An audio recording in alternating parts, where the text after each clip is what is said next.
Babak 500, Tiangou. Lani menahan rasa sakit di dadanya saat dia melambaikan tangannya. Dia hanya bisa menyalahkan dirinya sendiri karena bertindak gegabah dan membawa peti mati itu tanpa penjelasan apapun. Bagaimanapun, di Gritian, gerakan ini sangat tidak sopan. Salah satu bawahan Lani membuka tutupnya dan membawa salah satu buku yang lebih tebal sebelum dengan hormat memberikannya kepada Lu Zhou. Lu Zhou memandang buku itu dengan ragu. Metode budidaya 9 daun. Ada buku serupa yang dijual di Jalan Gritian. Mereka pada dasarnya adalah penipuan. Lani buru-buru berkata, 1900 tahun yang lalu, nenek moyang saya menemukan peti mati ini di tepi perbatasan utara. Buku harian pribadi nenek moyang saya mengatakan bahwa pernah ada pembudidaya 9 daun yang kuat di dalam peti mati ini. Ming Shiyin berkata dengan sinis, tentu, kami percaya padamu. Lani berkata dengan suara yang jelas, saya bersumpah atas nama keluarga Bonar. Jika ada sedikit ketidakbenaran dalam kata-kata saya, keluarga saya akan dikutuk untuk hidup sebagai budak untuk generasi yang akan datang. Petik 2. Wow, itu kasar. Lanjutkan, Ming Shiyin memberinya acungan jempol. Lani merendahkan suaranya dan perlahan berkata, kultivator itu tinggal di Rowley selama sebulan. Dia membawa beberapa buku bersamanya dan meninggalkan Rowley. Saya mendengar bahwa dia datang ke Gritian. Kemudian, dia tidak pernah terdengar lagi. Petik 2. Ada terlalu banyak celah dalam cerita Lani. Jika benar-benar ada pembudidaya 9 daun, mengapa tidak ada yang memuji dia sebagai seorang jenius yang brilian 1900 tahun yang lalu? Mengapa dia tidak disebutkan dalam catatan sejarah? Tidak pernah ada rumor tentang dia di dunia kultivasi juga. Namun, Lu Zhou tidak terburu-buru untuk membantah klaim Lani. Sebagai gantinya, dia membuka buku itu. Metode budidaya di halaman depan mirip dengan Gritian. Dalam hal teori kultivasi, pada dasarnya mirip dengan masyarakat Konfusianisme, Buddha, dan Taois. Dia melompat ke bagian buku yang membahas tentang tahap 9 daun. Sayangnya, dia menemukan halaman-halamannya tercoreng dengan tinta, dan tulisannya hampir tidak terbaca. Hanya ada satu kalimat yang berhasil dia temukan, orang-orang di sini lemah, tapi aman di sini. Saya berharap itu tetap seperti ini selamanya. Kata-kata itu tertulis dalam bahasa Gritian. Lu Zhou mengerutkan kening. Dia membalik-balik halaman lain dan menyadari bahwa halaman itu tidak terbaca. Sekali lagi, dia melihat kalimat yang sama, saya harap tetap seperti ini selamanya. Saya berharap ini tetap seperti ini selamanya. Saya berharap tidak ada panggung 9 daun di dunia. Saya berharap tidak ada panggung 10 daun di dunia. Petik 2. Saya suka emas, bukan merah. Tidak ada metode kultivasi. Yang ada hanyalah coretan garis-garis pemikiran yang tidak kompak. Itu seperti doa dan buku harian. Lu Zhou memandang Lani yang berdiri di aula besar. Lani membungkuk. Sampul buku dilindungi dari kerusakan oleh pembuluh darah formasi khusus. Pembuluh darah diukir menjadi jahitannya. Mereka bisa membuktikan usia buku. Petik 2. Lu Zhou menutup buku itu. Dia melihat pembuluh darah tebal mengalir di sepanjang sampulnya. Sayangnya, warnanya sudah pudar dan hanya segelintir yang masih merah menyala. Saat itu juga, dia teringat kalimat di halaman terakhir, saya suka emas, bukan merah. Ini adalah pertama kalinya Lu Zhou melihat urat formasi merah. Dia mengangkat telapak tangannya dan memukul sampulnya. Ledakan. Vena formasi melepaskan kekuatan mistik. Perangko merah melesat ke langit. Kemudian, itu tersebar ke lingkungan seperti kupu-kupu. Karena usia mereka, perangko itu lemah. Daya yang mereka simpan hampir habis. Lu Zhou memukul buku itu dengan tangannya lagi. Dia menyalurkan primal ki-nya ke pembuluh darah sampul. Itu segera bersinar dengan pancaran keemasan. Pembuluh darah diperbarui. Pembuluh darah merah memudar dan digantikan oleh urat emas. Lani mengangguk. Totalnya ada 100 vena. Setiap pembuluh darah dapat melindungi buku selama 20 tahun. Setiap 20 tahun, salah satu pembuluh darahnya akan memudar. Petik 2. Lu Zhou mengangkat telapak tangannya. Ekspresinya tetap sama, tapi dalam hati dia terkejut. Sungguh, buku ini hampir 2000 tahun. Apakah kamu tahu di mana orang di dalam peti mati itu sekarang? Lu Zhou bertanya. Lani menggelengkan kepalanya dan berkata, keluargaku telah melindungi item ini dari generasi ke generasi. Kami juga mencari senior itu. Kami tidak menerima informasi tentang senior sampai sekarang. Petik 2. Lu Zhou mengelus jenggotnya dan merenung. Tidak pernah ada kekurangan orang yang tertarik untuk menggali rahasia di dunia ini, terutama ketika itu tentang tahap 9 daun dan tahap 10 daun. Saat ini, Lani berkata, Ini adalah ketulusan dari keluarga Bonar, saya bersedia memberikan ini ke Evil Sky Pavilion. Mereka diharapkan untuk memberikan buku-buku itu sebagai hadiah, tetapi peti mati itu benar-benar tidak pantas. Jika itu bukan barang antik, Duan Museng pasti sudah lama membuangnya dari jendela. Pada saat ini, Lu Zhou berkata, aku akan menerimanya, matanya menjadi gelap saat dia melihat ke arah Lani dan bertanya, apa yang kamu inginkan? Tidak ada makan siang gratis di dunia ini. Seseorang tidak akan diberi hadiah tanpa harus memberikan sesuatu sebagai balasannya. Lani meletakkan tangan kanannya di bahunya dan berkata dengan sopan, aku tidak berani meminta imbalan apapun, tapi aku punya satu permintaan. Mari kita dengarkan. Kami ingin melihat sekilas panggung 9 daun yang megah. Itu saja. Lani mengangguk dengan ekspresi bersemangat di wajahnya. Lu Zhou berjalan menuruni tangga dengan tangan di punggung sambil berkata, Rowli selalu memiliki ambisi seperti serigala liar. Anda telah melewati perbatasan kami berkali-kali. Saya khawatir proposal perdamaian hanyalah dalih bagi Anda untuk memverifikasi sesuatu. Petik 2. Wajah Lani muram. Dia dengan cepat berkata, ini, Anda telah salah paham terhadap saya. Adis Guiscard berharga 10.000 poin prestasi. Bagaimana saya bisa menyia-nyiakannya pada beberapa anggota suku lain? Petik 1. Lelucon apa? Lu Zhou melangkah maju. Lani mundur selangkah. Pada saat ini, teriakan memekakkan telinga terdengar dari luar. Kicauan. Ming Shihin berkata, itu adalah ternak. Dia berlari keluar dari aula besar. Di langit, makhluk bersayap besar itu mengepakkan sayapnya sepanjang 50 kaki dan mengoceh di luar penghalang. Ternak saya mengamuk. Aku akan segera menjinakkannya, kata Lani buru-buru. 4 bawahannya mengikutinya keluar dari aula besar. Lu Zhou melambaikan tangannya. Duan Museng. Ya Tuan. Turunkan mereka. Ya Tuan. Meskipun Lu Zhou tidak tahu dari mana suku lain ini mendapatkan kepercayaan diri mereka, karena mereka cukup berani untuk bermain trik di pavilion langit jahat, mereka tidak dapat diizinkan untuk pergi. Setelah menerima pesanan, Duan Museng mengambil tombak tuannya dan mengejar mereka. Swoosh, swoosh, swoosh, menyerah. Duan Museng tidak mau mendengarkan alasan, jadi dia tidak memberi kesempatan untuk berbicara. 100 bayangan tombak membentuk segel tombak yang ganas saat dia menyerang. Bam, bam, bam. Lani memukul dengan kedua telapak tangannya. Energinya memblokir bayangan tombak, dan dia membalik ke belakang sebelum jatuh ke tanah. Kami datang dengan ketulusan. Mengapa Master Pavilion harus bermusuhan? Mata Lani terbakar amarah. Lu Zhou berjalan melewati peti mati itu perlahan.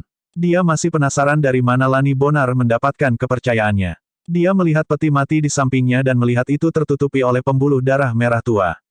Pembuluh darah pertahanan. Mereka lebih rumit dan kuat dari yang ada di buku. Lu Zhou muncul dari aula besar dan mendongak. Burung besar itu mulai menyerang penghalang. Bam! Riak menyebar melintasi penghalang. Ming Shihin berkata tanpa berkata-kata, berhenti berpura-pura. Bahkan burungmu tidak tahan lagi. Petik 2. Lani mengerutkan kening dalam-dalam. Dia menatap Tiangou dan bertanya-tanya, bagaimana ini bisa terjadi? Bam! Tiangou menyerbu ke arah penghalang gunung pengadilan emas lagi. Duan Museng tidak tahan lagi. Dia maju dengan tombak tuannya. Battle Royale langsung pecah di depan aula besar. Duan Museng bertarung melawan 5 lawan sendirian. Ming Shihin tidak melompat dengan tergesa-gesa. Sebaliknya, dia mengamati Tiangou di langit. Itu mengepakkan sayapnya, mengirimkan ledakan angin energi ke penghalang. Pada saat ini, beberapa panah energi diluncurkan dari atas pavilion selatan dan mengenai tubuh besar Tiangou. Bam, bam, bam. Serangan ini, secara alami, dari Hua Yuexing. Sayangnya, dia hanya berhasil melepaskan bulu-bulunya. Anak panah lainnya diblokir dengan gerakan sayapnya. Kicauan, yang besar tampak sangat gelisah. Apa ini? Mata Ming Shihin membelalak. Hua Yuexing adalah pemanah Dewa Tiga Daun, namun, dia bahkan tidak bisa menangani binatang itu. Lani menoleh untuk melihat Lu Zhou saat dia bertarung dan memohon pada saat yang sama, Master Pavilion, ini benar-benar kesalahpahaman. Lu Zhou mengelus janggutnya saat mengamati burung besar di langit. Tepat ketika dia akan menggunakan anem dan mengubahnya menjadi busur untuk menjatuhkan binatang itu, suara seruling yang merdu terdengar di udara. Itu lambat dan menenangkan, seperti aliran sungai yang lembut di antara pepohonan di hutan. Ketika lagu itu mencapai area di atas Evil Sky Pavilion, burung besar itu sepertinya telah tenang dan sepertinya sudah sadar kembali. Mata Lani membelalak. Mustahil. Lagu terus diputar. Bab 501, Palem Penghancur Dunia. Siapa yang memainkan seruling dengan keterampilan seperti itu? Melodi melayang di atas angin musim semi dan bergema di seluruh kota Loyang. Melodinya murni, tanpa primal ki, karena terbawa angin, memukau pendengarnya. Fakta bahwa melodi seruling kons bisa mengendalikan binatang buas adalah pengetahuan umum sekarang, namun, untuk binatang buas seperti Tiangou yang sifat liarnya sulit dijinakkan untuk mematuhi perintah dari lagu itu adalah penemuan yang mengejutkan. Yuaner kecil bertepuk tangan dan berkata, "Bagus, bagus, bagus, Keong, lanjutkan bermain. Teruskan, ini tidak lagi menyerang." Petik 2. Hua Yuexing tidak dapat memahami apa yang sedang terjadi. Panah energinya bukan tandingan melodi manusia biasa. Dia tidak bisa menahan diri untuk tidak melihat Nona Keong yang berusia 16 tahun. Keong adil tanpa cacat. Gerakannya anggun dan bergerak. Sorot matanya saat dia memainkan seruling itu serius dan tegas. Ini mungkin bakat yang melekat.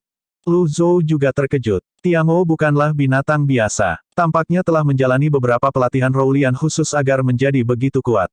Meski tidak bisa menembus penghalang, berdasarkan serangannya, jelas itu kuat. Sementara itu, Duan Museng mengacungkan tombak tuannya di depan aula besar. Lani dan bawahannya mengepung Duan Museng. Overlord Spear menusuk ke kiri dan kanan. Master Pavilion, ini semua adalah kesalahpahaman besar. Saya bisa menjelaskan. Lani tidak mengharapkan satupun murid Evil Sky Pavilion menjadi sekuat ini. Murid Pavilion Langit Jahat ini tampaknya tidak merasakan tekanan apapun untuk melawan 5 lawan sendirian. Sebaliknya, saat pertarungan berlangsung, dia tampak lebih bersemangat dan bertarung lebih gagah berani. Dia tahu bahwa dia tidak bisa membiarkan pertempuran ini berlarut-larut. Juga, ada banyak orang yang menyaksikan pertempuran ini.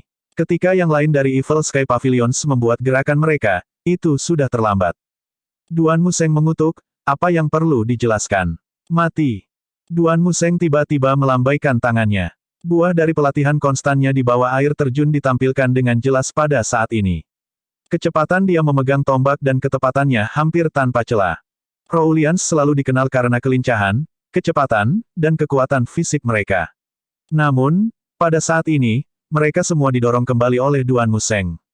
Seseorang telah menyihir Tiangou, mereka ingin memacu Anda untuk menyerang, Master Pavilion. Lani terus mengelak saat dia menjelaskan dengan keras. Lu Zhou mendongak dan melirik ke arah Tiangou yang sekarang berdiri dengan patuh di atas penghalang. Ming Shihin tersenyum dan berkata, jika Anda tulus, mengapa Anda menyihir Tiangou? Lani mengerutkan kening dalam-dalam. Saya suka langkah Anda untuk maju dengan mundur. Saya harus mengatakan bahwa Anda telah mewarisi sebagian besar keterampilan saya, tetapi sayangnya, itu tidak cukup. Ming Shihin akhirnya ikut campur. Bam, bam, 2 dari Roulian dikirim terbang oleh Ming Shihin. Ming Shihin terkekeh gembira. Kakekmu datang, aku. Jalan masuknya ke dalam pertarungan mengubah gelombang pertempuran dengan segera. Pada saat ini, Lani mulai membuat isyarat tangan. Dia membuat segel tangan yang aneh dengan tangannya dan meluncurkannya. Jagoan, jagoan, jagoan. Peti mati di dalam aula besar mulai bergerak. Lani mundur saat avatar Raja Serigala muncul. 5 daun. Saat avatar itu muncul, peti mati bersinar dengan pancaran merah saat itu berlayar ke arahnya. Ming Shihin menghindari peti mati itu. Duan Museng mendaratkan beberapa tusukan cepat di salah satu ujung peti mati. Dia terkejut menemukan bahwa sama sekali tidak ada goresan di peti mati itu. Terbuat dari apa? Ini sangat sulit. Petik 2. Peti mati mulai berputar. Itu terbang dalam gerakan menyapu saat berputar. Bam! Duan Museng mengangkat tombak tuannya sebelum dirinya untuk memblokirnya. Di bawah hantaman yang berat, dia berbalik. Kelainan peti mati akhirnya dipamerkan. Duan Museng tidak bisa memindahkannya, bahkan tidak dengan tombak tuan kelas surga. Permukaan peti mati terus bersinar dengan cahaya merah redup. Ini jarang terjadi di antara Vena formasi. Ketika primal ki dipadatkan menjadi energi, itu akan menjadi rona emas. Mengapa peti mati bersinar dengan lampu merah? Ming Shihin menyerah pada peti mati. Dia terjun menuju Lani daun 5. Tangkap raja untuk menangkap pencuri. Dia memegang separation hook-nya dengan genggaman backhand saat dia bergerak secepat kilat. Lani mendorong dengan kedua telapak tangannya. Avatar Raja Serigalanya menerkam. Mengejutkan, dan tidak kalah anehnya, teratai emas di bawah avatar Raja Serigala juga bersinar dengan lampu merah. Merah. Ekspresi Lu Zhou menjadi gelap. Dia mengingat satu baris dari buku itu lagi, saya suka emas, bukan merah. Apakah itu mengacu pada lampu merah ini? Bam! Ming Shihin menghunus pedangnya melintasi perisai energi Lani. Dia mundur dan melayang di udara. Saat dia memfokuskan pandangannya, dia melihat riak pada energi Lani yang dengan cepat pulih. Benda yang misterius. Ming Shihin berbalik untuk melihat peti mati itu. Duan Museng ditempati olehnya. Siapa yang percaya bahwa seorang kultivator 5 daun saja yang mampu menangani Duan Museng dan Ming Shihin pada saat yang bersamaan? Akan tetapi, Duan Museng dan Ming Shihin hanya berada di tingkat 3 daun dan 4 daun. Akan menjadi arogan bagi mereka untuk berpikir bahwa mereka adalah satu-satunya yang kuat di dunia yang luas. Pembuluh darah formasi merah di peti mati memang menarik. Tak lama kemudian, lampu merah di peti mati bersinar dengan intensitas yang lebih besar. Bam! Lengan Duan Museng terasa kebas karena benturan. Dia tidak punya pilihan selain mundur. Peti mati itu melayang di depan Lani. Dia diapit oleh bawahannya. Dia berkata, Master Pavilion, saya telah bepergian untuk mengunjungi Anda. Saya tidak ingin membuat musuh keluar dari Anda. Saya di sini dengan harapan bisa menjalin persahabatan. Mengapa Anda harus begitu bermusuhan? Petik 2. Ming Shihin berkata dengan dingin, simpan nafasmu. Jangan berpikir bahwa Anda dapat meninggalkan tempat ini dalam keadaan utuh setelah menyebabkan keributan seperti itu. Paviliun Langit Jahat bukanlah tempat di mana Anda bisa datang dan pergi sesuka Anda. Petik 2. Taktik maju dengan mundur ini terlalu umum. Grid Yan lebih akrab dengannya dibandingkan dengan Rowley. Lani menatap Tiangou dan membalik telapak tangannya. Peti mati itu berputar. Lu Zhou mengangkat telapak tangannya. Segel telapak tangan berlayar menuju peti mati. Bam! Peti mati terus berputar. Namun, serangan telapak tangan ini sepertinya membuat Lani senang dan bersemangat. Aha, aku tahu itu. Anda bukan pembudidaya 9 daun. Petik 2. Lu Zhou bingung. Saya hanya meluncurkan satu serangan telapak tangan. Bagaimana dia bisa tahu bahwa saya bukan kultivator 9 daun? Petik 1.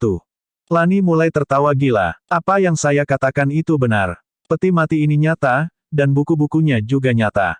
Pemilik peti mati pernah berkata bahwa hanya kultivator 9 daun yang cukup kuat untuk mematahkan urat formasi peti mati ini. Orang-orang Grid Yan tidak tahu malu dan tercela karena menyebarkan informasi palsu tentang tahap 9 daun. Dia tiba-tiba menjentikkan jarinya. Seberkas cahaya melesat ke arah Tiangou di udara. Desir, cahaya menerpa Tiangou di antara kedua matanya. Kicauan, jeritan memekakkan telinga dari binatang itu sangat memekakkan telinga. Pada saat ini, nyanyian suling tiba-tiba terhenti. Lu Zhou memandang Cons dan Little Yuaner yang berdiri di atas paviliun selatan. Yuaner kecil dan Hua Yuexing melindungi Cons di belakang mereka. Panah energi dibentuk dan ditembakkan. Bam, bam, bam. Sementara itu, Lu Zhou melihat Lani melompat ke peti mati sebelum dia terbang ke langit. Lu Zhou melihat kartu serangan mematikan dan menghela nafas. Dia memikirkan kekuatannya yang luar biasa. Kemudian, dia menunjuk kedua bawahan Lani dan berkata, turunkan mereka. Duan Museng dan Ming Shihin mengangguk berbarengan. Sebuah tombak dan tembakan kail ke arah dua Rowlian. Lu Zhou tidak lagi ragu-ragu. Dia melangkah ke udara. Dia merentangkan lengannya dan menegakkannya sebelum membaliknya. Dia mendorong tangannya keluar, dan segel telapak tangan biru keluar dari telapak tangannya. Naskah untuk Abandon Wisdom muncul di antara jari-jarinya. Segel telapak tangan ini sepertinya memiliki kekuatan yang cukup untuk menghancurkan dunia. Sambil berdiri di atas peti mati, Lani merasakan segel telapak tangan besar yang masuk. Segel telapak tangan yang besar sepertinya membawa serta 4 bintang saat itu melonjak ke atas. Ledakan. Bab 502, bepergian dengan peti mati.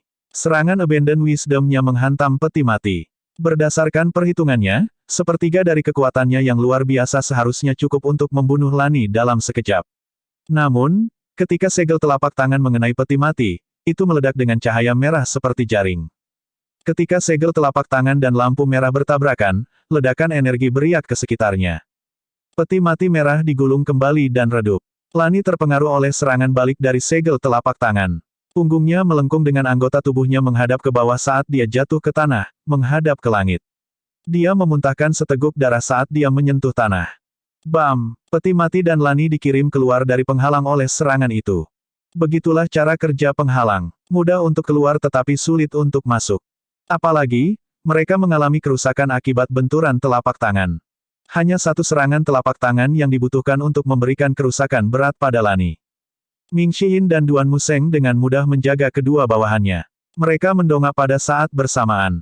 Segel telapak tangan tuan mereka. Ini adalah contoh kedua Lu Zhou dalam menggunakan Abandoned Wisdom. Pertama kali dia menggunakannya adalah selama pertempuran di Provinsi Liang. Dia meluncurkannya sambil menyelam dari atas. Kebijaksanaan pengabaian sekolah Konfusianisme biasanya mengharuskan pengguna untuk menggabungkan kedua telapak tangan dan menggunakan semua kekuatan mereka. Namun, Lu Zhou melepaskannya dengan satu telapak tangan dengan kekuatan yang lebih besar dan kekuatan penghancur yang lebih besar.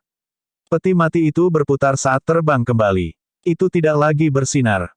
Namun, Lu Zhou tidak menerima pemberitahuan dari sistem. Ini membuatnya bingung. Dengan avatar 5 daunnya dan sepertiga dari kekuatannya yang luar biasa, itu seharusnya cukup untuk membunuh Lani. Bagaimana Lani bertahan? Lu Zhou melihat peti mati dan Lani. Seperti yang dia duga, ada lebih banyak peti mati daripada yang terlihat. Lu Zhou melangkah ke udara dan terbang menuju peti mati. Dia berputar di udara, melepaskan cahaya biru samar dari kakinya sebelum dia menginjak peti mati. Ledakan, riak menyebar dari ujung jari kakinya seperti cahaya surgawi. Yang lainnya terpesona oleh pemandangan itu. Murid Evil Sky Pavilion semua mengagumi pemandangan ini. Mereka memandang saat tuan mereka naik ke langit. Karena tuan mereka telah bergerak, mereka tidak perlu melakukan apapun. Mereka benar-benar menikmati melihat segel energi tuan mereka. Lu Zhou menginjak peti mati dan memaksanya kembali ke penghalang. Peti mati itu berputar ke penghalang. Ming Xiyin dan Duan Museng memahami pikiran Lu Zhou.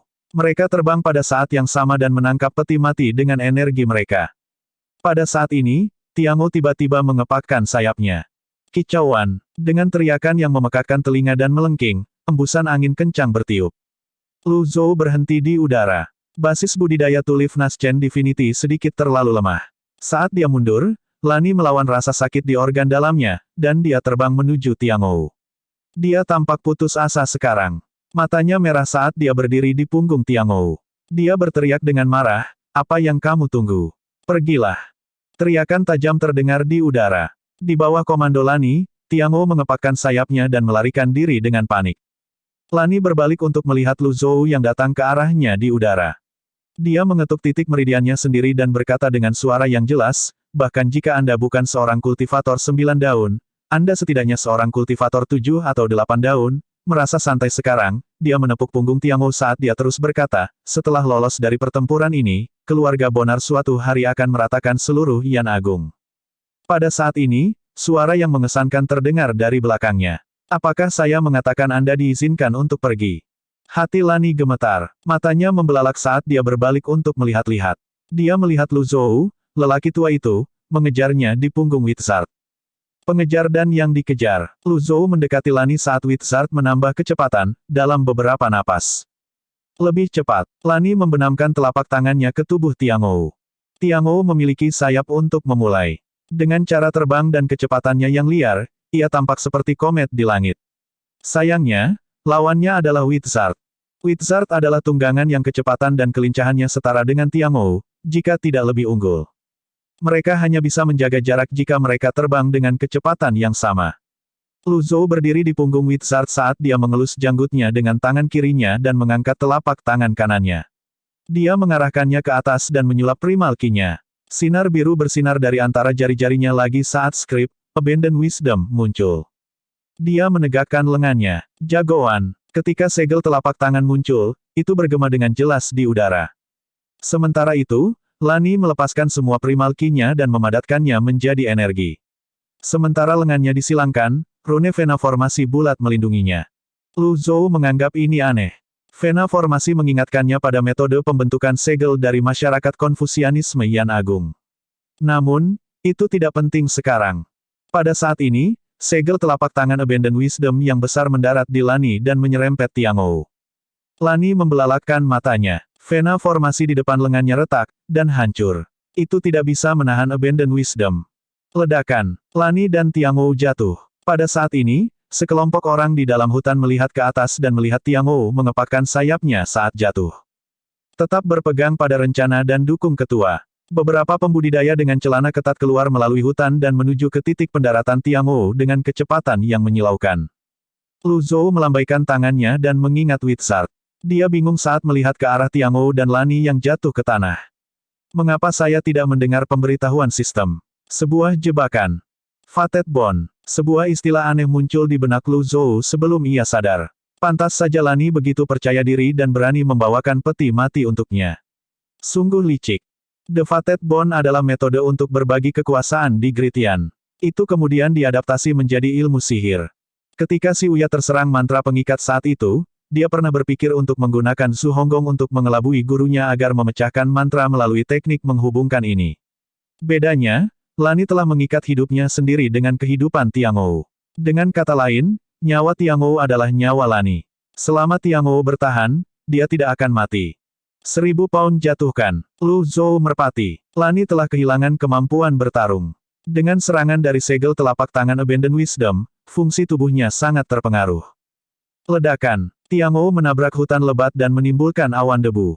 Suara mendesing. Suara mendesing. Suara mendesing. Dari hutan di kejauhan, beberapa sosok mendekati Tiangou dengan kecepatan yang membutakan. Ketika Lu Zhou turun di dekat kanopi, dia berhenti dan mengamati tanah dari udara. Ini adalah titik pandang terbaik. Dia mendongak, 100 sosok terbang ke arahnya sambil mempertahankan ketinggian rendah dari utara. Sebuah jebakan. Namun, Lu Zhou tidak menganggap Lani adalah orang yang licik. Awan debu akhirnya mengendap. 100 orang mendekatinya sambil terbang dengan pedang mereka. Tatapan Lu Zhou tertuju pada Tiangou. Lani mengangkat telapak tangannya dengan susah payah dan meletakkan telapak tangannya di Tiangou. Sebuah titik cahaya seperti kerikil terbang ke dahinya. Dia menyeka darah dari mulutnya dan tersenyum dengan arogan. Dia jelas mengira dia telah menang atas Lu Zhou. Lu Zhou melihat orang-orang bergegas ke arahnya melalui hutan. Dia melihat mereka bergerak di atas tubuh Lani, menggendongnya, dan kembali.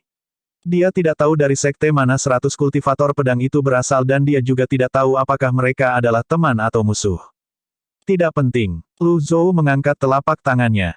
Kartu penyamaran muncul di telapak tangannya. Dia menutup jari-jarinya. Energi samar keluar dari telapak tangannya saat kartu itu pecah. Jagoan. Avatar setinggi 150 kaki menjulang di udara. Teratai emas di bawah kakinya tampak penuh kehidupan karena bersinar dengan kecemerlangan yang mempesona. 9 daun emas bersinar berputar di sekitar teratai emas dengan kecepatan konstan. Saat digendong di punggung para pembudidaya, Lani membuka matanya dan merasakan jantungnya berhenti berdetak sesaat. 9 daun. Lu Zhou berdiri dengan bangga di atas lotus emas avatarnya. Terlepas dari asal-usul 100 pembudidaya pedang, dia memproyeksikan suaranya dengan primal ki yang kaya dan memerintahkan, kalahkan suku lain. Bab 503, Anda tidak akan dapat hidup jika saya ingin membunuh Anda. 100 pembudidaya pedang pada awalnya lewat dengan misi untuk diselesaikan. Ukuran tubuh dan tangisan Tiangou telah menarik perhatian mereka. Oleh karena itu, mereka datang dengan pedang di tangan. 100 pembudidaya pedang melihat sepasang sayap besar menyelam saat mereka berada beberapa mil jauhnya. Karena orang-orang bertempur di dekatnya, mereka berharap mendapatkan keuntungan dari pertempuran itu sebagai pihak ketiga. Tujuan mereka adalah untuk mengklaim Tiangou sebagai milik mereka. Namun, ketika mereka berada sekitar 1 mil dari tempat itu, mereka melihat Tiangou disambar segel telapak tangan yang besar. Mereka berhenti untuk mengamati pertempuran dan melihat seorang lelaki tua di belakang Tiangou. Rambut putih lelaki tua itu menari-nari saat dia berdiri tertiup angin.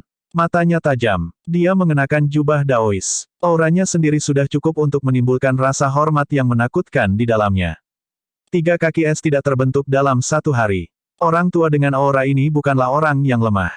Namun, saat mereka hendak melanjutkan terbang, sebuah avatar muncul dari tanah.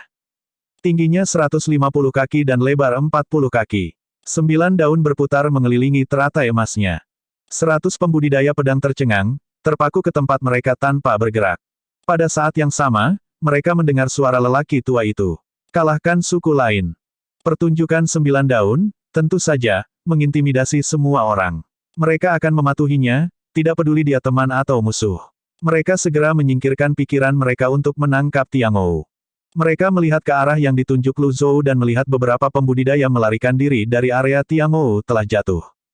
Waktu tidak menunggu siapapun. Tetua terkemuka tidak lagi mengagumi teratai emas 9 daun.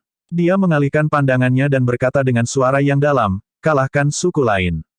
Kalahkan suku lain. Siapa yang berani melanggar perintah pembudidaya daun 9?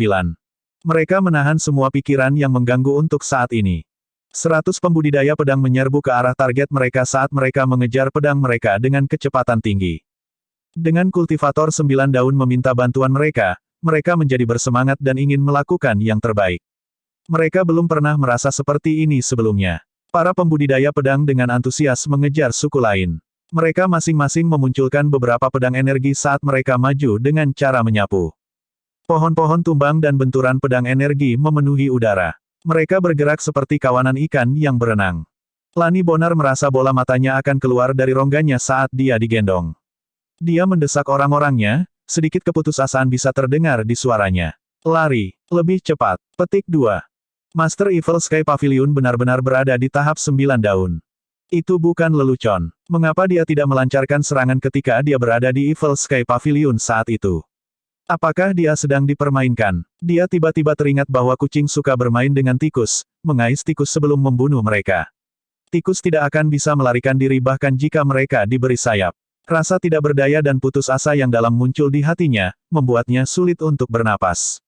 Pada saat ini, rekan-rekannya, yang menggendongnya, tiba-tiba berhenti bergerak. Lani mengerutkan kening dan bertanya, mengapa kamu berhenti? Cek kamu. Bagaimana menurut Anda? Rekan-rekannya mengutuk dia secara internal.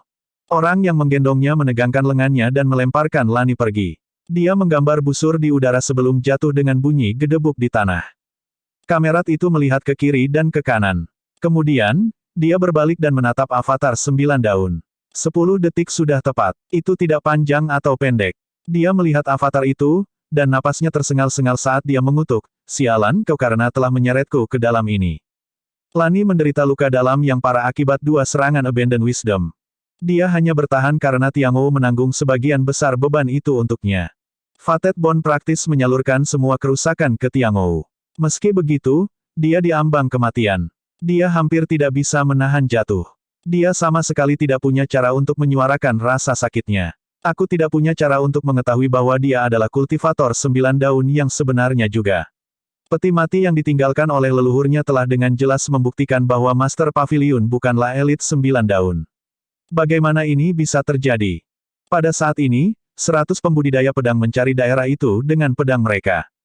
Lebih tua, cara ini, target terlihat, tangkap mereka hidup-hidup jika Anda bisa. Dimengerti, rekan-rekan Lani tidak peduli tentang hal lain saat ini. Mereka mengertakkan gigi dan menunjuk ke arah Lani yang terbaring di tanah saat mereka berkata dengan nada menuduh, kamu yang menyebabkan ini pada dirimu sendiri. Kemudian, mereka berbalik untuk melarikan diri. Beberapa pembudidaya pedang mendarat di antara pepohonan.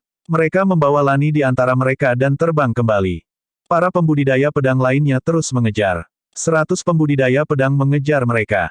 Ratapan bisa terdengar sesekali. Adegan dari satu pihak mengintimidasi pihak lain dengan angka-angka tampak membosankan tetapi juga menarik. Lu Zhou menyaksikan persidangan di udara. Dia membelai janggutnya dengan satu tangan dan meletakkan tangan lainnya di punggungnya.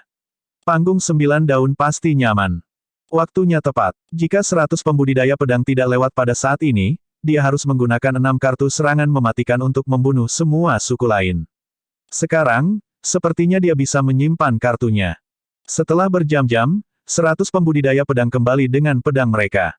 2 dari mereka membawa Lani yang sedih dan lesu di antara mereka. Mereka mengatur diri mereka dalam formasi persegi dan merapikan barisan mereka. Ketika pemimpin-pemimpin melihat bahwa mereka diatur dengan rapi, dia mengangkat jubahnya sedikit saat dia naik ke udara dan memberi hormat pada Lu Zhou. Salam, senior tua. Bolehkah saya bertanya apakah Anda senior Ji dari Evil Sky Pavilion? Lu Zhou menatapnya dan dengan tenang bertanya, kamu kenal aku. Kata-kata Lu Zhou sama baiknya dengan langsung mengkonfirmasi identitasnya. Pemimpin tetua membungkuk dan menangkupkan tinjunya sekaligus dan berkata, saya Ma King dari Sekte Pedang Qingyun. Salam, senior Ji. Petik 2. Yang lainnya membungkuk serempak. Salam, senior Ji. Kenapa kamu datang ke sini? Lu Zhou bertanya. Kami diundang oleh Sekte Penglai Kejamuan makan di pulau mereka, Senior Ji, Ma King menjawab dengan jujur. Dia tidak berani berlama-lama. Sekte Penglai. Lu Zhou memikirkannya sejenak. Huang Xiji, guru Pulau Penglai, pernah berada di Provinsi Jing beberapa waktu lalu. Apakah Penglai dalam masalah saat ini? Ma King menjawab, Pulau Terapung Penglai sedang menghadapi beberapa kesulitan. Sekte Pedang Qingyun selalu berhubungan baik dengan Pulau Penglai. Itu wajar bagi kami untuk mengulurkan tangan membantu. Petik 2. Ketika Lu Zhou mendengar ini, dia tidak meminta informasi lebih lanjut. Perselingkuhan mereka sama sekali tidak ada hubungannya dengan dia. Pada saat ini, Ma Qing menunjuk ke Lani yang setengah mati dan berkata, Senior Ji, suku lain dimusnahkan. Pria ini adalah satu-satunya yang selamat. Meski begitu, sepertinya dia sudah di nafas terakhirnya. Petik 2. Sangat baik. Lu Zhou mengelus jenggotnya dengan tenang. Dia akan memberikan pujian di tempat yang seharusnya. Murid Sekte Pedang Qingyun merasa senang mendengar ini. Ma Qing menggerakkan dua jarinya sedikit. Sebuah pedang energi melayang di depan dirinya saat dia berkata, siapapun yang bukan dari suku kita sendiri adalah seorang yang menyimpang. Tidak perlu merepotkan diri sendiri karena karakter seperti itu, Senior Ji, aku akan menyingkirkannya dari kesengsaraannya. Pedang energinya ditembakkan dan terbelah menjadi 5 bilah, yang semuanya ditujukan ke Lani. Ma Qing hendak melakukan pembunuhan ketika Lu Zhou dengan nada datar berkata, berhenti. Perintahmu, Senior tua. Ma Qing langsung mengingat pedang energinya. Dia tidak berani bergerak. Dia segera membungkuk dan menunggu petunjuk lebih lanjut. Roulians pada dasarnya licik dan licik, aku tidak bisa membiarkan dia mati begitu saja, jawab Lu Zhou. Kamu benar, Senior tua, aku ceroboh. Bagaimana saya bisa menggunakan metode kasar seperti itu? Ma Qing berbalik. Eksekusi dia dengan formasi pedang. Lu Zhou sedikit mengernyit. Aku sudah lama mengejarnya, dan kamu mencoba mencuri pembunuhan itu. Seekor nyamuk masih berupa sepotong daging. Turun. Lu Zhou menurunkan nadanya. Hah? Pada saat ini, Lu Zhou menyiapkan telapak tangannya. Ketika Ma Qing melihat ini, dia segera melambaikan tangannya. Dimengerti. Mundur, semuanya. Petik 2. Iya, murid Sekte Pedang Qingyun terbang ke samping dengan ekspresi bingung. Lu Zhou membangkitkan kekuatannya yang luar biasa. Cahaya biru bersinar di antara jari-jarinya, dan skrip untuk Abandon Wisdom muncul lagi. Ma Qing berseru dengan suara serak dan terkejut, abaikan kebijaksanaan. Pada saat ini, mata Lani tiba-tiba terbuka saat dia mengayunkan lengannya. Kedua murid dari Sekte Pedang Qingyun dikirim terbang. Lu Zhou memukul dengan telapak tangannya. Ma Qing mengerutkan kening. Memang, Roulian itu licik. Lu Zhou awalnya bermaksud menggunakan sepertiga dari kekuatannya yang luar biasa. Namun, ketika dia melihat bahwa Lani mampu bertahan sampai saat ini, kemarahan muncul dalam dirinya. Dia berkata dengan dingin, kamu tidak akan bisa hidup jika aku ingin kamu mati. Ukuran telapak tangan Abandon Wisdom menjadi 2 kali lipat. Kecepatannya juga 2 kali lipat. Lani Bonar, yang baru saja mulai berlari, merasakan jantungnya gemetar saat dia berkata dengan ketakutan, apakah ini, tahap 9 daun? Keputusasaan dan ketidakberdayaan muncul di hatinya saat segel telapak tangan berlayar ke arahnya. Ledakan. Segel telapak tangan mendarat dengan kuat di tubuh Lani. Wajah, dada, dan anggota badannya terasa seolah-olah diremukkan oleh magma biru yang menyapu dirinya. Bab 504, Legenda Teratai Merah. Meskipun Sekte Pedang Qingyun adalah sekte budidaya Taois, sekolah Konfusianisme dan masyarakat Taois selalu memiliki pemahaman yang baik satu sama lain. Kebijaksanaan pengabaian yang Ma Qing tahu benar-benar berbeda dari kebijaksanaan pengabaian yang telah dilemparkan Lu Zhou. Dia belum pernah melihat siapapun meluncurkan segel telapak tangan hanya dengan satu tangan.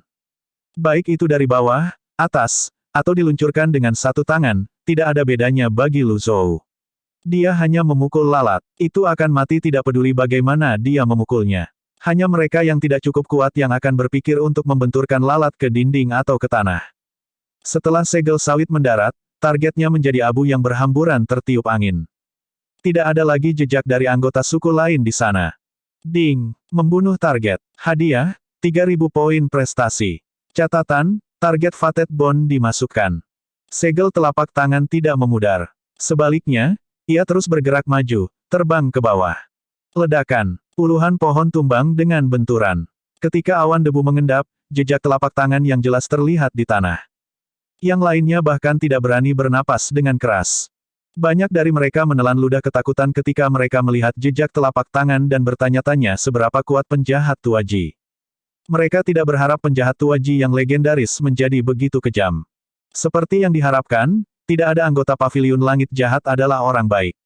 Tidak mengherankan bahwa praktis tidak ada yang selamat ketika 7 sekte besar mengepung Paviliun Langit Jahat. Mereka memang tanpa ampun. Namun, harus dikatakan bahwa mereka juga merasa puas. Lagi pula, Dibandingkan dengan paviliun langit jahat, anggota Sekte Pedang King Yun lebih membenci suku lain. Meskipun serangan penjahat Tuaji berlebihan, masih memuaskan untuk menyaksikan suku lain dibunuh. Lu Zhou menarik telapak tangannya. Dia tidak mendapatkan banyak uang dari pertempuran ini. Dia pada dasarnya menghabiskan kekuatannya yang luar biasa untuk membunuh Lani. Dengan serangan telapak tangan dan efek mengintimidasi dari seorang kultivator 9 daun, pembudidaya pedang dari Sekte Pedang King Yun menunjukkan kesetiaan mereka kepadanya. Untuk beberapa alasan, penjahat Tuaji tidak memusuhi mereka, tetapi mereka tidak bisa menahan perasaan bahwa suasananya aneh. Hal ini membuat mereka gelisah, dan beberapa dari mereka bahkan mulai gemetar. Setelah hening beberapa saat, hembusan angin meniup atmosfer yang menekan ini. Ma King menangkupkan tinjunya dan berkata, kebijaksanaan pengabaian Anda benar-benar memperluas cakrawala kami, Senior Ji. Anda telah memperluas cakrawala kami. Murid lain tidak tahu bagaimana mereka harus mengungkapkan apa yang mereka rasakan sehingga mereka menggemakan kata-kata Ma King. Lu Zhou memandang mereka dengan tenang sambil mengelus jenggotnya dan berkata, saya bukan orang yang tidak masuk akal. Anda telah berperan dalam menghilangkan suku lain. Aku akan memberimu binatang itu, Tiangou. Petik 2. Tiangou yang hidup bisa membantu. Yang mati, tidak berguna. Seekor binatang buas yang berkeliaran di hutan besar akan memiliki daging yang keras dan kering yang bahkan tidak enak dimakan. Bahkan mungkin beracun. Jadi, itu bahkan tidak bisa disajikan sebagai makanan. Lu Zhou tahu mereka tidak tahu apa-apa, jadi dia berkata, Tiangou adalah binatang buas di negeri ini. Pancaran cahaya yang ditinggalkannya seperti meteor di angkasa yang membentang sejauh beberapa ratus kaki. Ia bergerak seperti angin, menangis seperti guntur, dan bersinar seperti sambaran petir, kulitnya bisa digunakan sebagai baju besi yang kuat, dan tulangnya sekelas bumi. Banyak yang bermimpi untuk mendapatkan binatang ini. Petik 2. Ketika Ma King mendengar ini, dia jelas sangat gembira. Matanya berbinar, dan dia buru-buru membungkuk. Penjelasan Anda telah mencerahkan kami. Mendengarkan penjelasan Anda lebih baik daripada membaca buku selama 10 tahun. Kami bodoh dan cuek. Terima kasih telah memberikan Tiangou kepada kami, Senior. Petik 2. Yang lainnya terkejut setelah mendengarkan kata-kata Lu Zhou juga. Mereka membungkuk dan berterima kasih padanya. Terima kasih, Senior Ji. Ding. Menerima ibadah saleh dari 105 pria. Imbalan, 1050 poin prestasi. Masalahnya akhirnya diselesaikan. Pada saat ini, Lu Zhou teringat peti mati misterius dan buku rahasia metode kultivasi. Dia tidak lagi berlama-lama di tempat ini. Dia melambaikan tangannya, dan Wizard muncul di atas awan. Lu Zhou melompat ke Wizard dan terbang pergi. Anggota Sekte Pedang King Yun membungkuk. Perjalanan yang aman, Senior. Wizard menghilang di antara awan hanya dalam sekejap. Ma King menatap saat ini dengan tatapan jauh dan mengagumi. Dia bergumam, perjalanan ini sangat berharga. Saya harus menemui ahli 9 daun dengan mata kepala sendiri. Petik 2. Yang lain mengangguk setuju. Ketika Lu Zhou kembali ke paviliun langit jahat, matahari sudah terbenam. Duan Museng melayang di luar penghalang dan menunggu dengan tenang kembalinya tuannya. Ketika dia melihat Wizard, dia membungkuk ketika Lu Zhou masih jauh. Menguasai. Lu Zhou melompat dari punggung Wizard. Dia bergerak seolah dia seringan bulu. Dia melewati penghalang dan bertanya, bagaimana situasinya? Dua suku lain sudah ditangani oleh kakak muda keempat dan aku. Keong kecil yang kelihatannya agak aneh, jawab Duan Museng. Aku akan melihatnya. Lu Zhou terbang menuju paviliun selatan. Ketika dia mendarat di sana, dia berjalan menuju kamar Little Yuaner. Banyak pembudidaya wanita sudah ada di sana. Master Paviliun. Menguasai. Yang lainnya memberi jalan bagi Lu Zhou. Penampilan Lu Zhou sangat meyakinkan mereka. Yuaner kecil berjalan ke arahnya dan berkata, Keong mengatakan bahwa dia ingat beberapa hal. Lu Zhou mengira Keong terluka. Saat dia memasuki ruangan, dia melihat Kons menopang kepalanya sendiri dengan kedua tangan saat dia bersandar di kursi. Dia tidak terlihat terlalu baik. Lu Zhou berjalan mendekati Kons dan duduk perlahan. Dia berkata, berikan tanganmu padaku. Oh. Keong patuh. Setelah memeriksa denyut nadinya, Lu Zhou mengangguk perlahan. Tubuhnya baik-baik saja. Lu Zhou memandang Kons dan dengan lembut bertanya, apa yang kamu ingat?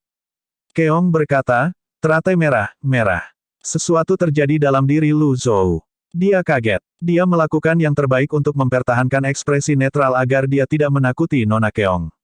Dia mengangkat telapak tangan. Jagoan. Sebuah avatar miniatur melayang di atas telapak tangannya. Di bawah avatar, dua daun berputar mengelilingi teratai emas. Ming Xiyin, Yuaner kecil, dan Duan Mu Seng melihatnya sekilas. Mereka mengangguk tanpa suara. Kontrol guru atas avatarnya benar-benar telah mencapai ketinggian yang luar biasa. Dengan keahliannya, dia dapat dengan mudah mengontrol jumlah daun di avatarnya. Petik 1. Bagaimanapun, itu sangat boros primal ki untuk mewujudkan semua daun seseorang. Lu Zhou menunjuk ke arah teratai emas dan bertanya, gadis kecil, apakah ini bentuk teratai yang Anda sebutkan? Keong berkedip. Setelah mengamatinya, dia mengangguk. Mehm. Lu Zhou mengepalkan tinjunya. Avatarnya lenyap. Meski dia sekokok anjing tua, dia tetap saja kaget.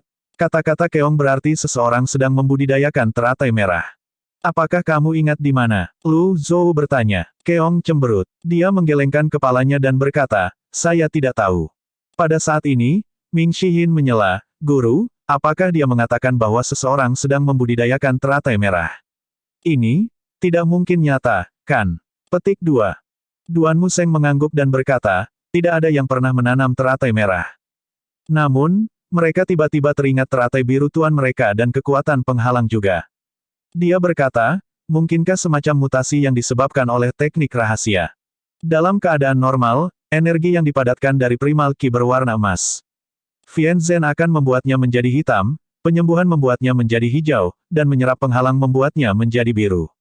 Namun, ini pertama kalinya mereka menemukan warna merah. Lu Zhou tidak menjawab pertanyaan mereka. Dia ingat buku dan peti mati. Gadis muda itu mungkin berbohong atau telah memimpikannya. Mereka tidak bisa mengandalkan kata-katanya saja. Mereka membutuhkan bukti nyata untuk mengautentikasi kata-katanya. Dia teringat deretan kata-kata di halaman terakhir buku itu, saya harap tetap seperti ini selamanya. Saya berharap tidak ada pembudidaya daun 9 di dunia ini. Saya berharap tidak ada pembudidaya daun 10 di dunia ini. Apa maksud kalimat-kalimat itu? Lu Zhou merenungkan hal ini sejenak sebelum dia melihat ke arah Kons lagi dan bertanya, apa lagi yang kamu ingat? Saya tidak ingat apapun. Keong menggeleng tak berdaya.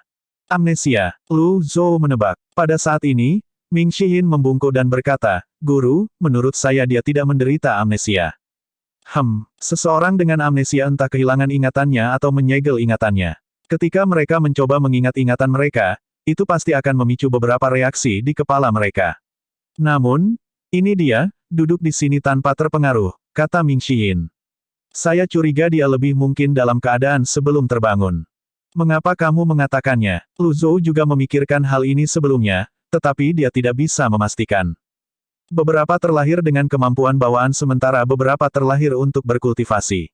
Misalnya, Fairfolk, seperti Six Junior Sister, dapat merekonstruksi Extraordinary Eight Meridian mereka secara alami. Mereka bahkan dapat merekonstruksi lautan Qi yang hancur. Ming Xiyin mengelus dagunya saat dia menyimpulkan, dia ingat bagaimana memainkan lagu dan mengingat penampilan teratai. Ini berarti kesadaran masih ada di dalam pikirannya. Petik 2. Lu Zhou mengangguk dan berkata, kamu mengatakan bahwa jika dia mulai berkultivasi dan memasuki alam pengembunan rasa, kesadaran dapat diperkuat. Kamu brilian, Tuan. Jika kesadaran diperkuat, ingatan kaburnya pasti akan tumbuh lebih jelas. Kata Ming Xiyin. Untuk seorang kultivator, tahap body tempering dan alam mystic enlightening terkait dengan tubuh fisik. Mulai dari alam pemadatan sense, mereka akan mulai melatih kesadaran mereka. Ming Xiyin ada benarnya. Setidaknya, ini adalah petunjuk. Mereka tidak lagi tidak tahu apa-apa. Namun, ada masalah Kons melewatkan tahap body tempering dan langsung memasuki alam mystic enlightening. Bagaimana dia bisa berkultivasi saat pembuluh meridiannya rapuh? Bab 505, 10.000 tahun Cheng Huang. Ming Xiyin tersenyum dan berkata, saya tahu apa yang bisa digunakan untuk membantu gadis muda ini memecahkan pembuluh meridiannya yang rapuh. Ketertarikan Lu Zhou terusik. Nah, apa yang kamu tahu? Old Ford tampaknya semakin disukai sekarang. Meskipun terkadang dia bisa terlalu licik, dia tidak pernah mengecewakan dalam hal itu. Petik 1. Meskipun Lu Zhou memiliki ingatan dan pengalaman 1000 tahun, dia tidak maha kuasa. Barang apa yang begitu indah? Ming Xiyin berkata, batu giok lentian. Lu Zhou mengelus janggutnya dan berkata, sebuah barang mewah yang dicari oleh beberapa pedagang dan bangsawan. Untuk apa itu bisa digunakan? Petik 2. Giok lantian ini bukan giok lantian, rumor mengatakan bahwa ada sejenis giok di Laut Timur yang ada di dalam perut ikan. Ini menyerap esensi laut selama bertahun-tahun dan penuh dengan ki spiritual. Pemakai item ini akan menemukan kulit mereka sehalus giok dan extraordinary eight meridian mereka sedalam parit. Memberi makan pembuluh meridian seseorang dengan cara ini dapat meredamnya. Seiring waktu, jawab Ming Xiyin. Sesuatu muncul dalam ingatan Lu Zhou ketika dia mendengar kata-kata Ming Xiyin. Dia mengangguk setuju. Memang, ada batu giok seperti itu. Namun, item ini sangat langka dan sulit ditemukan. Sekarang dunia kultivasi berada dalam hiruk-pikuk pemutusan lotus, semua orang sibuk menumbuhkan daun. Ini terutama berlaku untuk pembudidaya besar yang memiliki pengalaman memegang banyak daun. Secara alami, mereka lebih percaya diri dalam berkultivasi kembali. Setiap detik sangat berharga bagi mereka. Dengan waktu yang tak ternilai harganya sekarang, tidak ada yang bisa meluangkan waktu mereka untuk mencari giok lantian. Lu Zhou ingin memikirkan metode lain ketika dia mengingat Pulau Penglai. Dia ingat rumor tentang giok lantian bertahun-tahun yang lalu. Karena itu, dia berkata, kirim surat ke Xiuya. Jika Huang Xiji ada di sana, minta dia mengirimkan giok lantian. Petik 2. Ya Tuan. Ming Xiyin berbalik dan pergi. Lu Zhou mempelajari kons dan mengingat buku harian itu. Dia bertanya-tanya apakah gadis muda ini memiliki asal yang sama dengan orang yang ada di dalam peti mati itu. Bagaimanapun, tidak ada gunanya merenungkan hal-hal ini sekarang. Semuanya akan menjadi jelas setelah dia dibangunkan. Tidak ada artinya terburu-buru. Yuaner, ya Tuan, lindungi kons dengan baik, kata Lu Zhou. Aku pasti akan melindungi adik Keong. Yuaner kecil melambaikan tinjunya dan memamerkan gigi taringnya. Baik, saya akan mempercayai Anda karena Anda telah menunjukkan sikap seperti itu. Petik 1. Lu Zhou awalnya mengira bahwa Yuaner kecil akan menjadi cemburu dengan tambahan gadis muda ini. Namun, sepertinya dia tidak khawatir. Dia tidak bisa membantu tetapi merasa gadis kecil itu benar-benar telah dewasa. Ketika Lu Zhou kembali ke paviliun timur, dia membawa buku-buku rahasia bersamanya. Duan Museng mengikutinya. Dia membungkuk dan bertanya, Tuan, peti mati, apa yang harus kita lakukan dengannya? Biasanya, objek yang tidak menguntungkan seperti itu seharusnya dibuang. Namun, ketika dia memikirkan tentang vena formasi yang unik di permukaannya, Lu Zhou berkata, simpan di paviliun utara. Lu Zhou hendak pergi ketika dia menambahkan, minta seseorang menyalin urat formasi di atasnya. Ya Tuan. Ketika dia kembali ke paviliun timur, dia tidak segera merenungkan gulungan menulis surgawi. Seperti biasa, dia memeriksa gambar perkamen tua untuk melihat apakah ada perubahan pada peta. Seperti sebelumnya, dia bisa melihat 9 provinsi Gritian dan Pulau Penglai di wilayah samudera. Menurut misi sistem dan pernyataan Huang Xiji, wanita Luo kemungkinan besar mengunjungi Pulau Penglai sebelumnya. Ketika dia memikirkan hal ini, Lu Zhou bertanya-tanya apakah wanita Luo ini berasal dari tempat yang sama dengan penghuni peti mati karena dia dapat membantu Yun Tian Luo mencapai tahap 8 daun. Lu Zhou membuka buku besar rahasia itu. Dia mengalaminya lagi. Metode budidaya yang dicatat di bagian awal buku ini pada dasarnya sama dengan Yan Agung. Setelah memeriksanya 3 kali, dia tidak melihat ada yang aneh tentangnya. Ketika dia mencapai bagian di mana metode kultivasi 9 daun, selain dari kalimat yang tercoreng, dia melihat kata-kata yang sama, orang-orang di sini lemah, tetapi sangat aman di sini. Lemah. Bagaimana lemah disamakan dengan aman? Petik 1. Juga, mengapa penghuni peti mati berharap tidak akan ada pembudidaya daun 9 di sini? Lu Zhou memiliki firasat bahwa kunci untuk mencapai tahap 9 daun dari tahap 8 daun terletak di sini. Dia terus membolak-balik halaman. Teratai merah dicetak di tengah sampul belakang buku. 9 daun itu seperti hidup. Mungkin, karena keraguan pemilik peti mati, dia menggambar beberapa garis di atas teratai. Ada kalimat yang berbunyi, tidak ada yang bisa hidup selamanya. Tidak ada yang lain. Ketika dia membaca kalimat terakhir ini, dia memperhatikan bahwa kalimat itu ditulis dengan guratan berat yang tampaknya mengalir ke bagian belakang halaman. Mungkinkah ini, semacam kebenaran yang dia yakini? Lu Zhou bingung. Dia meletakkan buku itu di atas meja dan tidak lagi membacanya. Sisa waktunya harus dihabiskan dengan bermeditasi pada gulungan menulis surgawi. Jika wanita Luo benar-benar memiliki hubungan dengan Pulau Penglai, Lu Zhou harus pergi ke sana. Tanpa kekuatan luar biasa untuk menjaga dirinya tetap aman, dia akan bodoh jika hanya mengandalkan kartu item untuk menjaganya tetap aman. Aku tidak akan setuju jika kalah, apapun yang terjadi. Di Moonlight Woodland, jauh dari bagian barat daya Gritian. Kabut abadi menyelimuti area yang jarang melihat matahari. Hanya bulan yang biasa terlihat tergantung di atas dahan. Melalui lapisan kabut tipis, cahaya bulan membuat tempat ini terlihat seperti surga. Ye Tianxin, berpakaian lengkap putih, berhenti di bawah pohon. Dia menyesap dari kantong air dan menggantungkannya di pinggangnya. Benarkah di sini? Ye Tianxin menjauh dari tanah dan terbang menuju kedalaman hutan. Pepohonan setinggi 100 meter dan hutan yang seolah tak berujung membuatnya merasa berada di tempat yang salah. Hutan berkabut, hutan sinar bulan. Ini adalah tempat yang jauh dari suku lain. Dikatakan bahwa mereka yang memasuki hutan berkabut akan selamanya hilang sampai akhirnya mereka mati di hutan. Banyak pembudidaya suku lain hanya akan mencoba menangkap beberapa hewan tingkat rendah di pinggiran hutan.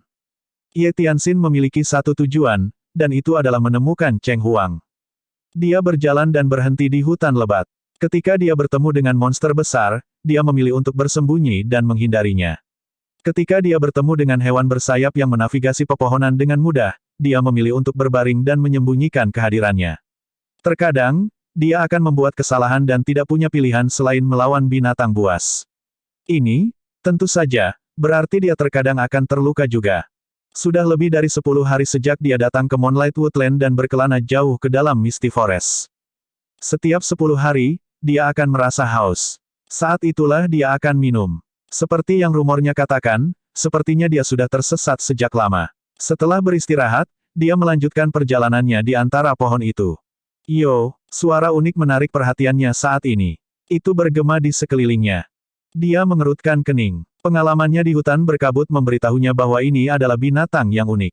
Dia melambat dan menempel di dekat tanah saat dia menyembunyikan auranya.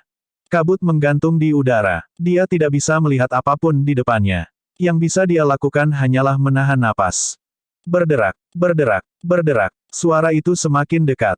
Ye Tianxin merasakan aura yang intens dan berbahaya mendekatinya. Itu jauh lebih sombong daripada semua aura gabungan dari binatang buas yang dia temui. Pada saat ini, kabut hutan berkabut tersapu. Ye Tianxin mengertakkan giginya dengan ringan. Telapak tangannya basah oleh keringat. Dia seperti bunga surgawi di rerumputan, seputih salju. Meskipun dia tidak bergerak, dia masih menonjol seperti ibu jari yang sakit. Binatang itu, tidak datang ke arahnya dari depan, kiri, atau kanan. Atas. Keingintahuan Ye Tianxin menyebabkan dia perlahan-lahan mendongak. Saat dia melihat ke atas, dia melihat sesuatu yang tidak akan dia lupakan dalam waktu dekat.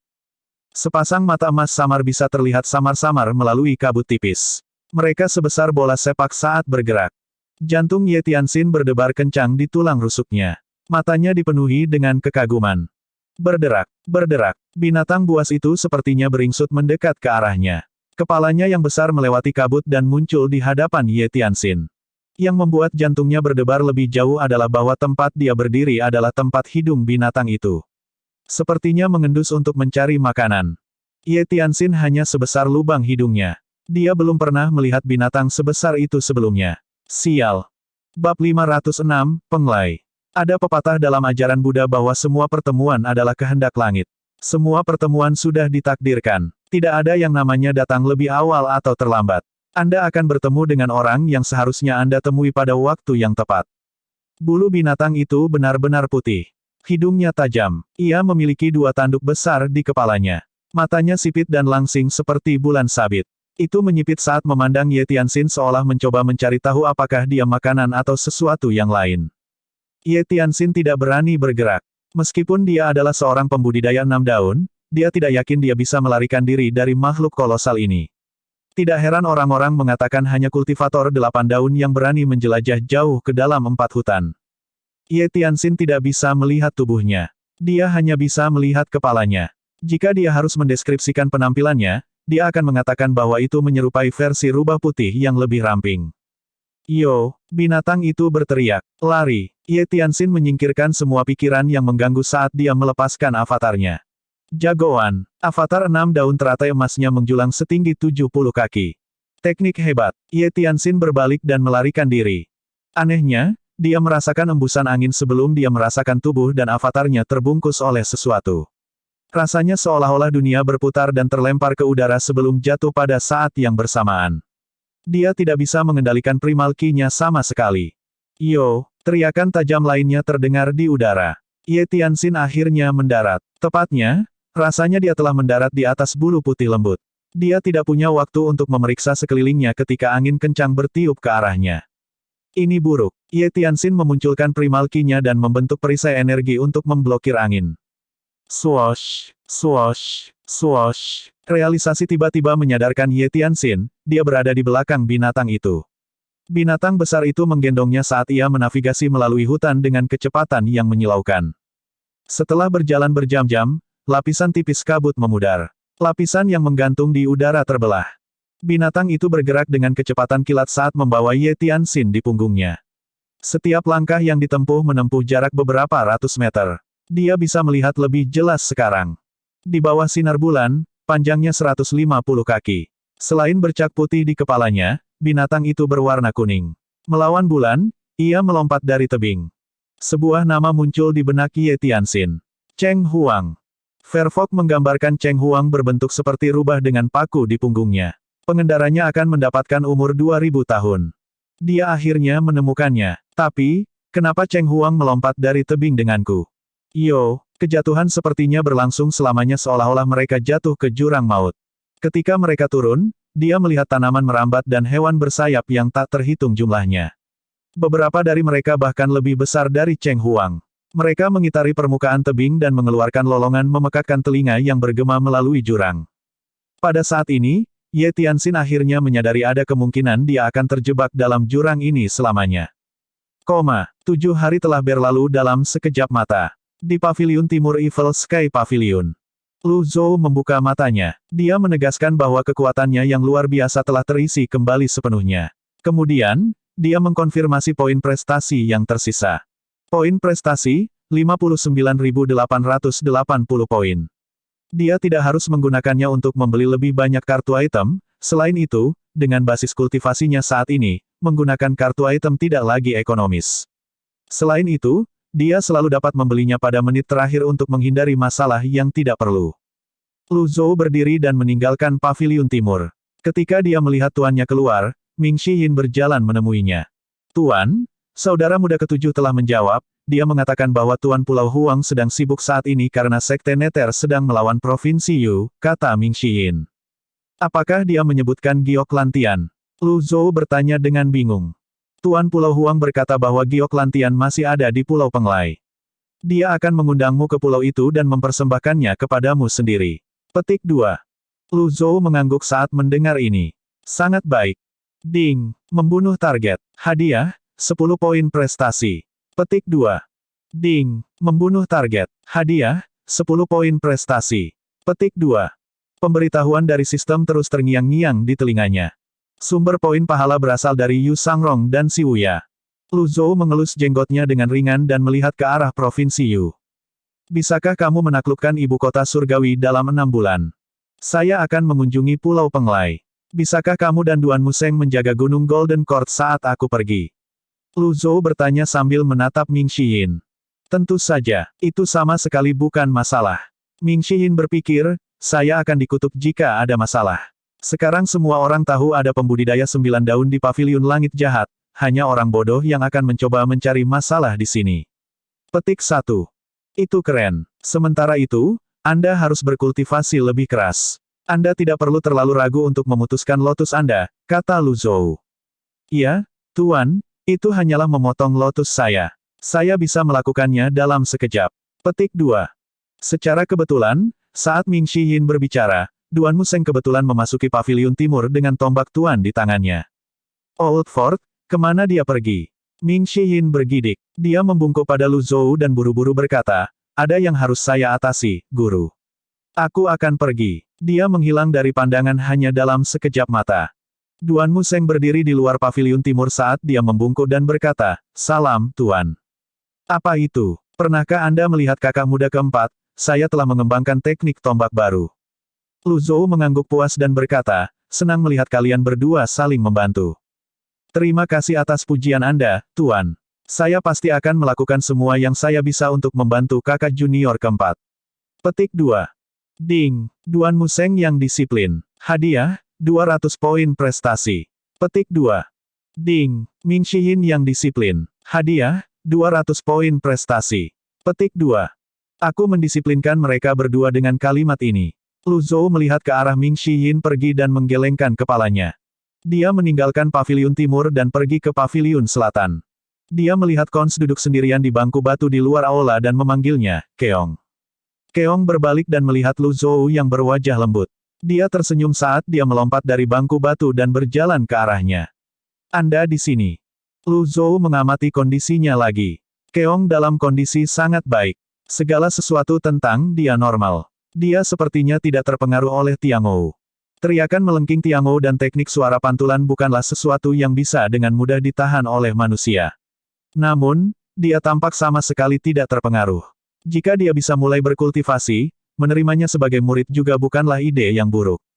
Bulan cerah bersinar di atas laut, dari jauh kita berbagi momen ini bersama-sama, tapi itu bisa disimpan untuk semua yang aku pedulikan. Petik 1. Maukah kamu ikut denganku ke Pulau Penglai? Lu Zhou bertanya. Mehm. Keong mengangguk. Tepat ketika mereka berdua bersiap untuk pergi, Yuaner kecil berlari keluar dengan satu set pakaian biru muda di tangannya. Salam, Tuan. Lu Zhou memandang Little Yuaner dengan rasa ingin tahu. Gadis kecil ini menyukai pemandangan yang hidup. Sangat mungkin dia ingin mengikutinya. Apa itu? Yuaner kecil berjalan ke arah Cons dan bergumam, ini adalah pemberian kakak kedua pakaian bulu awan kepadaku. Aku akan memberikan, meminjamkannya padamu, kamu bisa mengembalikannya kepadaku saat kamu sekuat aku, oke. Petik 2. Cons memandang Cloud Feather Rayman dan mengangguk. Mehm, terima kasih, kakak perempuan Yuaner. Petik 2. Sama-sama, mereka berdua pergi ke kamar saat dia membantu Cons berganti pakaian baru. Mereka memiliki bentuk dan tinggi yang sama. Keong semakin menyerupai peri setelah dia mengenakan pakaian bulu awan. Persahabatan mereka melebihi harapan Lu Zhou. Yuaner kecil berdiri di depan Lu Zhou dan berkata, perjalanan yang aman, guru. Kamu tidak ingin pergi? Lu Zhou bertanya sambil mengelus jenggotnya. Dia tidak terbiasa dengan gadis kecil ini yang dewasa ini. Hah, untuk apa kau berdiri? Ayo pergi. Lu Zhou berbalik. Little Yuaner. Petik 2 tanda tanya petik 2. Dia berpikir, bisakah aku mendapatkan kembali pakaian bulu awan? Lu Zhou berencana untuk membawa Yuaner kecil bersamanya selama ini. Keong belum menjadi seorang kultivator. Dia merasa lebih aman dengan Little Yuaner yang menjaganya. Mereka bertiga mengendarai Wizard dan meninggalkan Evil Sky Pavilion saat mereka terbang ke tenggara. Setelah terbang sepanjang hari, ketiganya muncul di atas lautan di timur. Mereka beristirahat sebentar ketika akhirnya mendarat. Tuan, ada pulau yang tergantung di udara. Little Yuaner tampaknya telah menemukan dunia baru saat dia menunjuk ke arah langit yang jauh. Pulau terapung bisa terlihat jelas di langit yang cerah dan tidak berawan. Itu tampak dekat dan jauh pada saat yang bersamaan. Tepat ketika Lu Zhou mengangguk sebagai jawaban, sebuah suara mencapai telinganya. Salam, Senior Ji. Lu Zhou sedikit terkejut. Apakah seseorang mengenalinya? Saat dia bertanya-tanya, dia berbalik dan melihat seorang kultivator parubaya memimpin lusinan pembudidaya pedang di belakangnya. Lu Zhou mempelajarinya. Dia yakin dia tidak mengenal pria ini. Lalu, dia berkata, apakah kita pernah bertemu? Pria itu tertawa. Dia mempelajari Lu Zhou dan berkata, saya katakan, orang tua yang terkasih. Dengan penampilanmu, aku hampir menganggapmu sebagai yang asli. Petik 2. Lu Zhou bingung. Maksud kamu apa? Saya penatua Akademi Taiksu, Jiang Lisi. Saya diundang oleh Sekte Penglai untuk membantu mereka. Pak Tua, selama perjalanan saya, Anda adalah penipu ketiga yang saya temui. Kamu paling mirip dia, kata Jiang Lisi sambil tersenyum. Ekspresi Lu Zhou menjadi gelap saat dia dengan tegas bertanya, siapa yang memiliki keberanian untuk berpura-pura menjadi aku? Bab 507, Cermin Taiksu Emas. Sejak masalah dengan Ding Fanqiu ditangani, Lu Zhou berpendapat bahwa tidak ada orang lain yang berani menyamar sebagai dirinya lagi. Dia tidak berpikir akan ada orang yang begitu berani. Jiang Lisi tersenyum dan berkata, Pak Tua, tindakanmu hampir sempurna. Teruskan. Lu Zhou sedikit mengernyit. Kemudian, dia berkata dengan suara serius dan tegas, aku adalah penguasa paviliun langit jahat. Jiang Lisi berkata, iya, salam, Senior Ji. Bertentangan dengan kata-katanya dan tindakannya membuat yang lain membungkuk, tatapan dan nadanya menunjukkan bahwa dia hanya bermain-main dengan Lu Zhou. Murid Akademi Taiksu mengangguk juga. Salam, Senior Ji. Lu Zhou bertanya, Akademi Taiksu. Siap melayani Anda, kata Jiang Lizi dengan angkuh. Pada saat ini, Lu Zhou ingat bahwa itu adalah orang-orang dari Akademi Taiksu dan cabang Hengku yang memperebutkan Kons sehingga mereka dapat menggunakannya untuk menjinakkan binatang buas. Akankah organisasi seperti itu datang untuk membantu Sekte Penglai karena kebaikan hati mereka? Jiang Lizi dan Jiang Renyi, Lu Zhou benar-benar harus memuji arti penamaan mereka. Apakah Anda ke sini atas undangan Pulau Penglai juga? Lu Zhou bertanya. Setelah mendengar ini, Jiang Lizi menegakkan punggungnya, menangkupkan tinjunya ke arah Lu Zhou, dan berkata, Pak Tua, itu sudah cukup. Aku tidak tahu detailnya, tapi semuanya akan jelas begitu kita sampai di Pulau Penglai. Setelah mengatakan ini, dia melambaikan tangannya. Murid Akademi Taiksu berjalan di udara, dekat dengan permukaan laut. Lu Zhou memandangi pulau yang melayang di atas laut. Itu seperti sesuatu yang keluar dari lukisan cat minyak. Ada aliran air yang tumpah dari tepi pulau juga. Saat ini, penghalang di sekitar pulau tampak lemah, bahkan cahayanya redup. Yuaner, ayo pergi. Baik, Yuaner kecil membawa Kons bersamanya saat dia terbang menuju pulau. Setelah meninggalkan pantai beberapa lama, mereka masih belum sampai. Itu seperti yang dikatakan Lu Zhou, pulau itu tampak dekat, tetapi jauh. Mereka bepergian di udara, dan meski samar-samar bisa melihat garis pantai, mereka belum sampai di Pulau Penglai.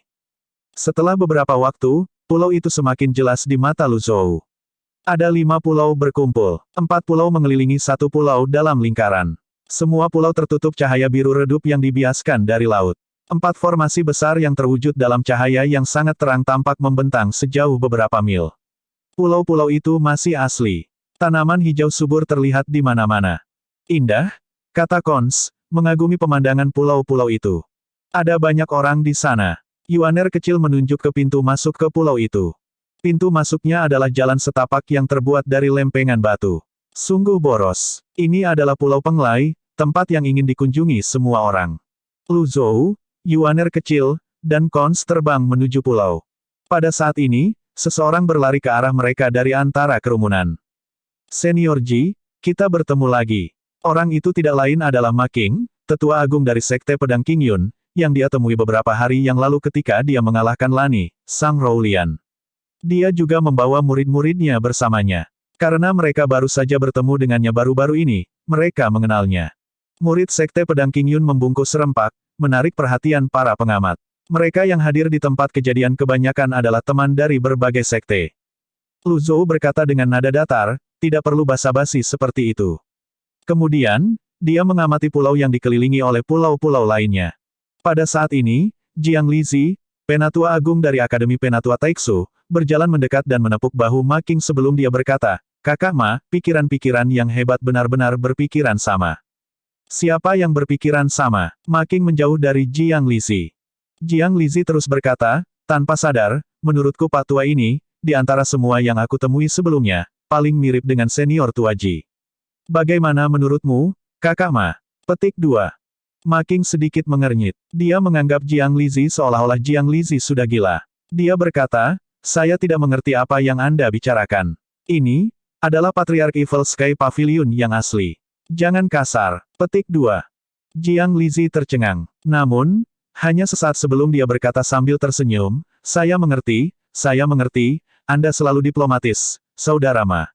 Aku sangat suka padamu. Kemudian, dia menoleh ke Lu Zhou dan berkata dengan nada formal dan hormat, salam, Senior Ji. Lu Zhou mengabaikan Jiang Lizi. Pikirannya tertuju pada pulau di tengah. Jiang Lizi juga tidak mempermasalahkan sikap Lu Zhou. Setelah membungkuk, dia berbicara kepada Ma King dan berkata, bagaimana, Saudara Ma? Saya jauh lebih formal dari Anda. Petik 2. Jiang Lizi, apa yang kamu coba lakukan? Ma King tidak mengerti Jiang Lizi. Jika kamu mencoba menyeret seseorang ke bawah bersamamu, tolong temukan orang lain. Seperti kata pepatah, memiliki rekan setim yang buruk lebih buruk daripada menghadapi lawan yang saleh. Aku hanya melakukan apa yang kamu lakukan. Jiang Lizi berkata dengan senyum penuh pengertian. Ma King menjadi sangat pucat. Ekspresinya menjadi gelap saat dia berkata dengan udara yang lurus, Jiang Lizi, aku serius memberitahumu orang ini sebelum kamu adalah Senior Ji, ahli 9 daun. Ya, saya percaya Anda. Di sana, apakah kamu bahagia sekarang? Jiang Lizi mengangguk. Itu lebih seperti itu, Kata Ma King, jika kita tidak kembali, aku akan memutuskan semua hubungan denganmu karena apa yang kamu katakan. Hei, sekarang, itu tidak pantas. Petik 2. Segera setelah Jiang Lizi selesai berbicara. Jagoan, pulau di tengah tenggelam 10 meter. Semua orang terkejut hingga terdiam saat mereka melihat pulau terapung di tengah. Segera setelah itu, para pembudidaya mulai berdiskusi di antara mereka sendiri. Pulau terapung telah tenggelam lagi. Dengan kecepatan seperti ini, tidak akan lama lagi pulau itu akan tenggelam ke dasar lautan. Jika itu terjadi, formasi akan rusak dan pulau-pulau lain akan tenggelam juga. Petik 2. Kalau kamu begini, Pulau Penglai benar-benar dalam masalah. Sebagian besar pembudidaya memiliki pendapat yang sama. Salah satu dari mereka naik ke udara dan memproyeksikan suaranya ke arah pulau dan berkata, karena Tuan Pulau Huang tidak ada, saya dengan rendah hati meminta Nyonya Pulau Huang untuk mengambil alih. Iya, tolong tangani, Nyonya Pulau. Bagaimana Anda bisa membiarkan tamu Anda menunggu di luar, sudah berhari-hari? Seseorang mulai mengeluh. Pada saat ini, pintu istana besar perlahan terbuka. Lebih dari 10 wanita berpakaian kuning terbang ke arah mereka dengan payung kertas di tangan mereka. Payung kertas diatur dalam bentuk persegi. Seorang wanita anggun dan tampak mewah berdiri di atas payung. Salam, Nyonya Huang. Wanita itu adalah istri Huang Siji, Tuan Pulau. Ekspresi Madam Huang tenang saat dia melihat pemandangan di depannya. Dia berkata kepada para pembudidaya yang datang dari semua bagian kekaisaran dengan suara yang jelas, selamat datang, semuanya, maaf telah membuatmu menunggu. Jiang Lizi adalah orang pertama yang melangkah maju. Dia mendongak dan berkata, di mana Tuan Pulau Huang? Tuan Pulau saat ini sedang menangani beberapa masalah mendesak dan tidak dapat kembali untuk saat ini. Aku akan bertanggung jawab atas semua urusan tentang Pulau Penglai. Tatapan Madam Huang sedikit tumpul. Sepertinya tidak ada tanda terima kasih dalam kata-katanya terhadap para pembudidaya yang berkumpul di sini. Seseorang berkata, Nyonya Huang, apa yang lebih penting daripada tenggelamnya pulau? Bukankah dia sama sekali khawatir? Petik 2. Iya, Nyonya Huang mengangguk sedikit ketika dia mendengar ini. Begitu pulau terapung tenggelam, Pulau Penglai akan tenggelam selamanya. Setelah bergumam pada dirinya sendiri untuk beberapa saat, dia dengan keras berkata, kita akan mengikuti kesepakatan kita sebelumnya. Siapapun yang mampu memulihkan formasi Pulau Terapung akan mendapat ucapan terima kasih dari Pulau Penglai. Petik 2. Jiang Lizi dari Akademi Taiksu berkata, saya tidak menginginkan apapun selain giok lantian. Tidak, seseorang membantah, mengapa dia harus memberikannya kepadamu? Kita semua memiliki peran untuk dimainkan dalam hal ini. Petik 2. Setelah mendengar semua kata-kata ini, Lu Zhou samar-samar memahami situasinya. Keributan di bawah langit itu sebagian besar terkait dengan keuntungan dan keuntungan. Tidak ada yang namanya melakukan amal demi amal. Tidak heran Nyonya Huang tampak tidak menghargai kehadiran mereka. Dari sudut pandangnya, para pembudidaya yang datang dari jauh ini hanyalah sekawanan serigala rakus yang melolong memilukan meminta makanan.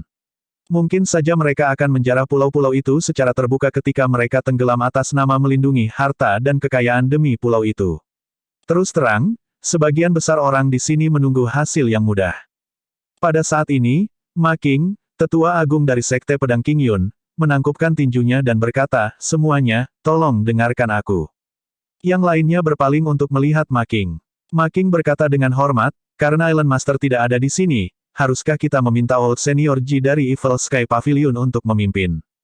Kata-kata Ma King seperti kerikil yang memunculkan ribuan gelombang. Senior Ji dari Evil Sky Pavilion. Semua orang menggeledah kerumunan.